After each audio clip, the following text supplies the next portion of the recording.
Hey, Sister Kate here. I wanted to give an introduction to the second half of this video because the second half is kind of tongue-in-cheeky, but you should know the facts about the first half. One of the sisters who is in our congregation, and she actually lives on the land with us, made a video about making a sweet potato patch. We had ordered the slips like back in March and they were delivered.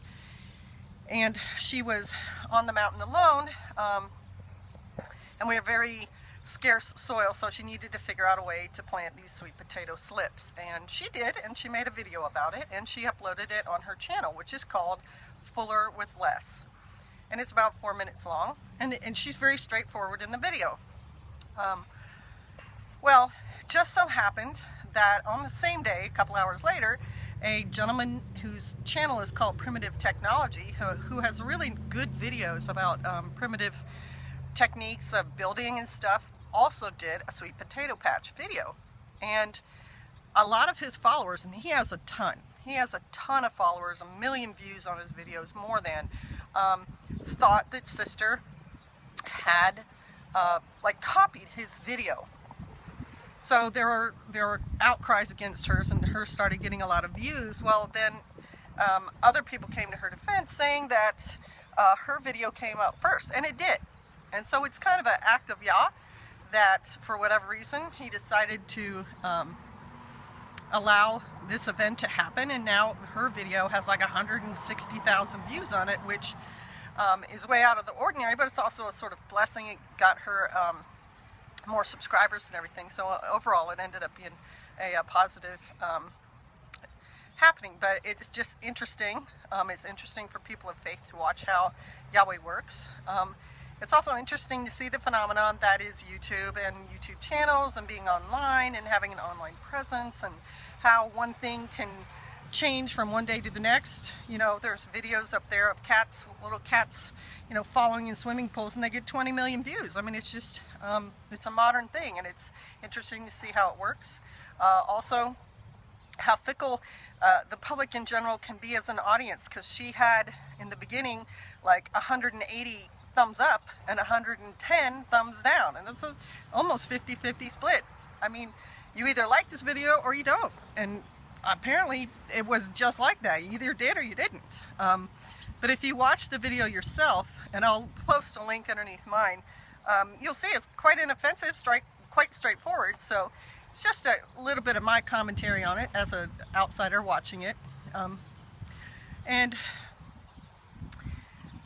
I just hope you get motivated to maybe make a sweet potato patch of your own. All right, bless you.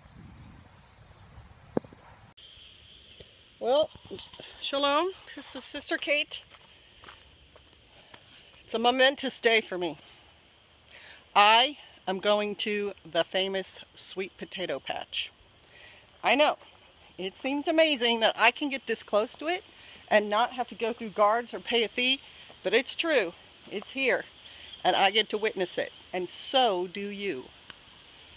So here we go, hang on. There it is. It is truly astounding. I know that. It is something worth commenting on, something worth getting involved in. It's very natural.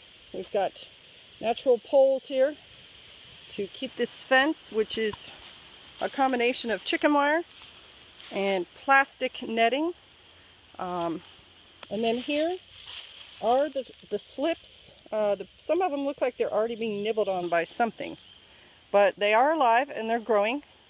And recently it looks like the originator has thrown in a little topsoil, kind of feed the plants, and also weigh down the leaves a little bit. There's some rocks at the corners. There's some rocks as a retaining wall in the back to keep the soil and everything from washing. If you look up in the air, it's kind of a cloudy sky. It is supposed to rain soon, which will, of course, feed this, give it nitrogen and water. It's astounding, I know. And this potato patch, built by a mom, 2 moms really, with kids, It's just amazing. It's an amazing site, and I'm overcome. I'm overwhelmed. This is the site where a history started.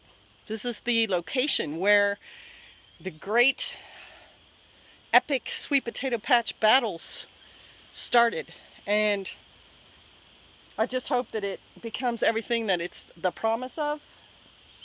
I will say this, in comparing the two sweet potato patches, one is done as an experiment by a man who is well steeped in the knowledge of primitive ways, and he's a man who's inspired a lot of people. He's a good person. There's no animosity there. This one will actually feed the people who plant it, that they are depending upon this for part of the nutrition for their next year. And I think that's pretty awesome. So, are you going to get involved in the great sweet potato event that happened in the summer of 2016? Are you going to go plant your own sweet potato patch? All right, Yah bless you. Shalom.